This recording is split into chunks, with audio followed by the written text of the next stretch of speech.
नमस्कार, आदाब, स्वागत है आप सभी का। आप देख रहे हैं NTS न्यूज चैनल। वक्त हो चुका है दिन भर की ताज़ा और बड़ी खबरों की रुख करने का, तो शुरुआत करते हैं सुर्खियों के साथ। बीजेपी में 3 आपदा आई हुई है। PM मोदी पर केजरीवाल का पलटवार, अमित शाह पर भी साधा निशाना। गणतंत्र दिवस से पहले भाजपा का देशव्यापी संविधान गौरव अभियान, मकसद नागरिकों को जागरूक करना। क्या 28 फरवरी को जारी होगी किसान सम्मान निधि की 19वीं किस्त? डिग्री नहीं रुपए लाओ, नौकरी ले जाओ, प्रशांत किशोर का नीतीश पर तंज। BPSC में 2 करोड़ तक की डील का दावा। कांग्रेस ने GST पर फिर मोदी सरकार को घेरा, कहा पॉपकॉर्न पर टैक्स की जगह अर्थव्यवस्था पर ध्यान दें।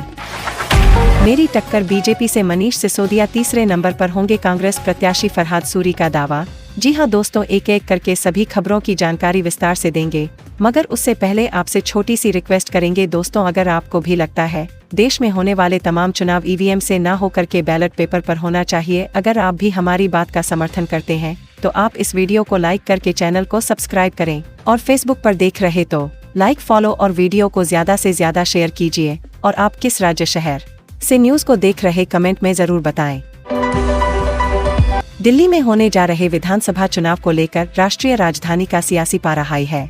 सभी राजनीतिक दलों ने प्रचार प्रसार शुरू कर दिया है और आरोप प्रत्यारोप का दौर जारी है। इस क्रम में प्रधानमंत्री नरेंद्र मोदी ने शुक्रवार को दिल्ली के अशोक विहार में झुग्गी बस्ती में रहने वाले 1675 परिवारों को स्वाभिमान फ्लैट्स की चाबी सौंपी। इन फ्लैट्स को झुग्गी बस्ती के स्थान पर ही बनाया गया है। इस दौरान PM मोदी ने जमकर आम आदमी पार्टी सरकार पर निशाना साधा। अब प्रधानमंत्री मोदी और बीजेपी पर दिल्ली के पूर्व CM और आम आदमी पार्टी के राष्ट्रीय संयोजक अरविंद केजरीवाल ने पलटवार किया है। केजरीवाल ने प्रेस कॉन्फ्रेंस कर कहा कि आज प्रधानमंत्री मोदी दिल्ली आए थे। उन्होंने लगभग 43 मिनट का भाषण दिया, जिसमें से उन्होंने 39 मिनट केवल दिल्ली के लोगों को और उनके द्वारा चुनी गई सरकार को गाली देने का काम किया। 2015 में दिल्ली के लोगों ने 2 सरकारें चुनी थीं। दिल्ली हैव स्टेट है। दिल्ली में लोग 2 सरकारें चुनते हैं। कुछ मुद्दे एक सरकार के अंतर्गत आते हैं, कुछ दूसरी सरकार के अंतर्गत। उन्होंने कहा कि दिल्ली के लोगों ने 2 सरकारें चुनी थीं। केंद्र में बीजेपी की और दिल्ली में आम आदमी पार्टी की सरकार। इसको 10 साल हो गए हैं। इन 10 सालों में आप सरकार ने कितने काम किए, अगर हम गिनाने लगे तो कई घंटों तक मैं काम गिना सकता हूँ। लेकिन जो दूसरी सरकार है, यानी बीजेपी की केंद्र सरकार, उसने 10 साल में एक भी ऐसा काम नहीं किया जो प्रधानमंत्री अपने 43 मिनट के भाषण में गिना सके। कोरोना वायरस का दुख अभी कम भी नहीं हुआ था कि चीन में अब एक नए वायरस की पहचान की गई है। भारतीय स्वास्थ्य मंत्रालय के तहत काम करने वाला national centre for disease control NCDC इस पर नजर बनाए हुआ है। कोरोना की ही तरह यह भी एक मौसमी वायरस माना जा रहा है, जिसे HMPV या ह्यूमन मेटाप्नेमोवायरस नाम दिया गया है। NCDC ने कहा, हम हालात पर बराबर नजर बनाए हुए हैं, जानकारी जुटाई जाएगी और उसके हिसाब से आगे का अपडेट दिया जाएगा। सूत्रों का कहना है कि दिसंबर के 16 से 22 के आंकड़ों में देखा गया कि सांस संबंधी वायरस जैसे कि मौसमी influenza, rhinovirus, respiratory syncytial virus RSV और HMPV के मामलों में हाल ही में बढ़ोतरी देखी गई है। हालांकि इस साल चीन में सांस संबंधी बीमारियों के उपाय और इसके लेवल पिछले साल की तुलना में कम है। मसलन आने वाले समय में चीन और इसके आसपास के देशों में सर्दियों के दौरान सांस संबंधी समस्याएं बढ़ेंगी।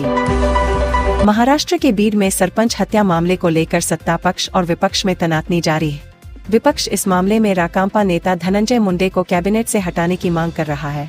धनंजय मुंडे महाराष्ट्र के खाद्य, नागरिक आपूर्ति और उपभोक्ता संरक्षण मंत्री है। इस बीच भाजपा विधायक सुरेश ढास ने शुक्रवार कहा कि राकांपा नेता धनंजय मुंडे को इस मामले में आरोप पत्र दाखिल होने तक बिना मंत्री के रूप में राज्य मंत्रिमंडल में बने रहना चाहिए। दरअसल सरपंच हत्या और जबरन वसूली के मामले में गिरफ्तार वाल्मीकि कराड़ को धनंजय मुंडे का करीबी बताया जा रहा है। बता दें कि हत्या के 22 दिन बाद जबरन वसूली के केस में कराड़ ने राज्य अपराध जांच विभाग CID के समक्ष खुद को सरेंडर कर दिया था।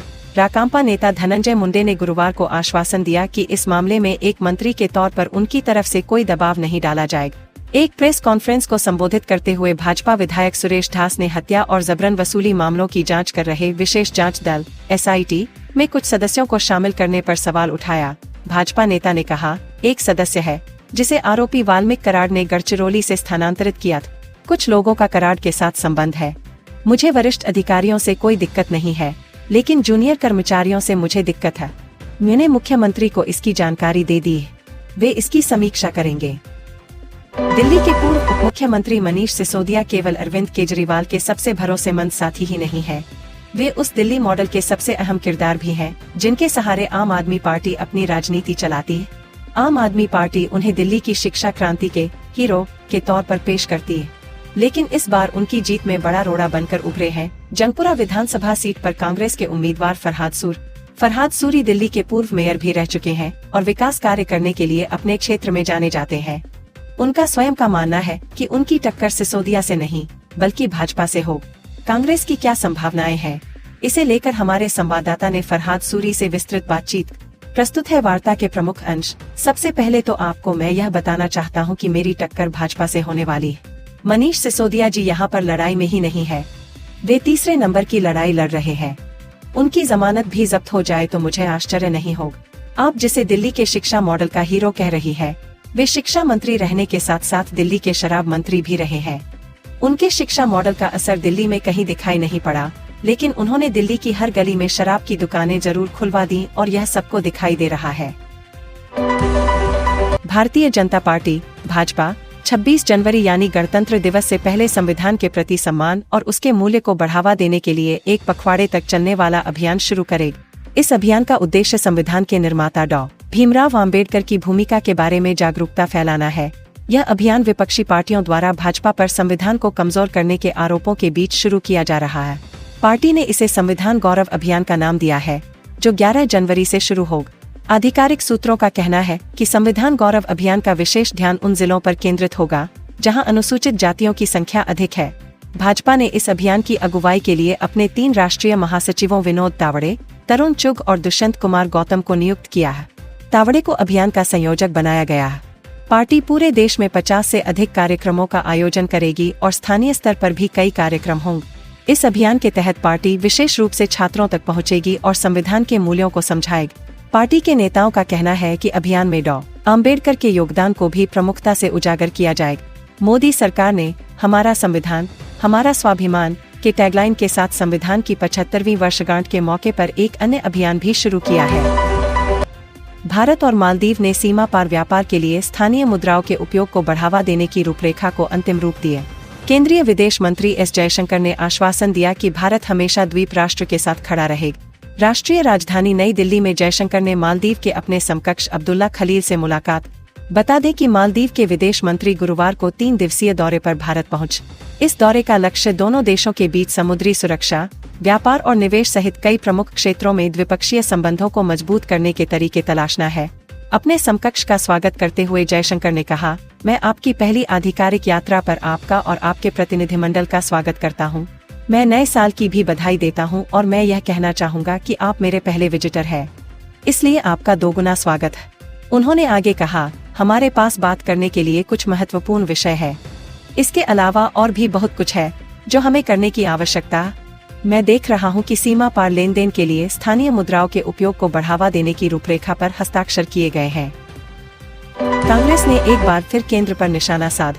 उन्होंने शुक्रवार को जीएसटी के नए आंकड़ों को निराशाजनक बताए। साथ ही सरकार से पॉपकॉर्न पर टैक्स लगाने के बजाय अर्थव्यवस्था की जटिलताओं पर ध्यान केंद्रित करने की अपील की। कांग्रेस के संचार मामलों के महासचिव जयराम रमेश ने सोशल मीडिया मंच एक्स पर एक पत्र साझा किए। उन्होंने जीएसटी के नए आंकड़ों पर इसमें कहा, भारत कम खपत, कम निवेश, कम विकास, कम मजदूरी के खतरनाक चक्र में फंसा हुआ। ग्रोथ में गिरावट से लेकर खराब जीएसटी राजस्व संग्रह तक की आर्थिक मोर्चे पर निराशाजनक खबरें सरकार से यह अपेक्षाएं करती हैं कि सरकारी तंत्र अपना ध्यान पॉपकॉर्न पर टैक्स लगाने से हटाकर अर्थव्यवस्था की जटिलताओं से निपटने पर केंद्रित करे। उन्होंने कहा, पिछले साल दिसंबर के ताजा आंकड़ों से पता चलता है कि पिछले महीने जीएसटी संग्रह 3.5 साल में दूसरी बार सबसे धीमी गति से बढ़ा। रिफंड के समायोजन के बाद शुद्ध जीएसटी संग्रह घटकर 3% रह गया है, जो वित्त वर्ष 2025 में सबसे कम है। यह कई मोर्चों को लेकर गंभीर खबर है। सबसे पहले, मौजूदा वित्तीय वर्ष की पहली 3 तिमाहियों में सरकार ने जीएसटी संग्रह में 8.6% की वृद्धि दर्ज की, जबकि बजट अनुमान में 11% की वृद्धि की बात थी। जन सुराज के सूत्रधार प्रशांत किशोर ने बिहार लोक सेवा आयोग (बीपीएससी) और नीतीश कुमार की सरकार पर गंभीर आरोप लगाए हैं। उन्होंने आरोप लगाते हुए दावा किया है कि बीपीएससी की अधिकतर सीटों का सौदा पहले ही हो चुका है। यह डील 30 लाख से 2 करोड़ रुपए तक में हुई।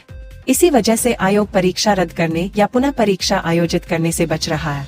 नीतीश सरकार भी इस पर कोई एक्शन नहीं ले रही है। पटना के गांधी मैदान में खुले आसमान के नीचे प्रशांत किशोर अपने समर्थकों के साथ आमरण अनशन पर बैठे हैं।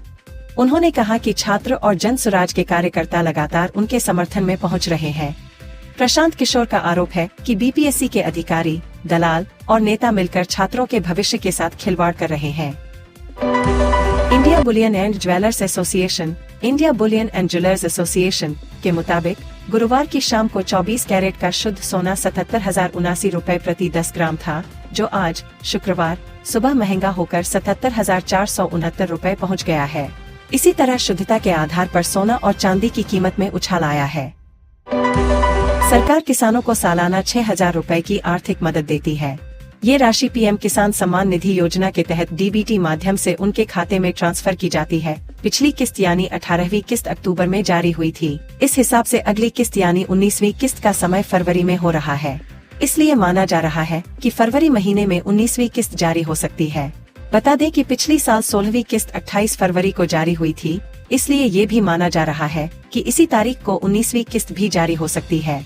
हालांकि आधिकारिक तौर पर अभी ऐसी कोई जानकारी सामने नहीं आई है, लेकिन 19वीं किस्त के 4 महीने का समय फरवरी में पूरा होता हुआ नजर आ रहा है। फिलहाल आप सभी का इन खबरों पर क्या राय है, हमें कमेंट सेक्शन में टाइप करके जरूर बताएं। फिर मिलते हैं अगली बड़ी खबर के साथ। तब तक के लिए जय हिंद।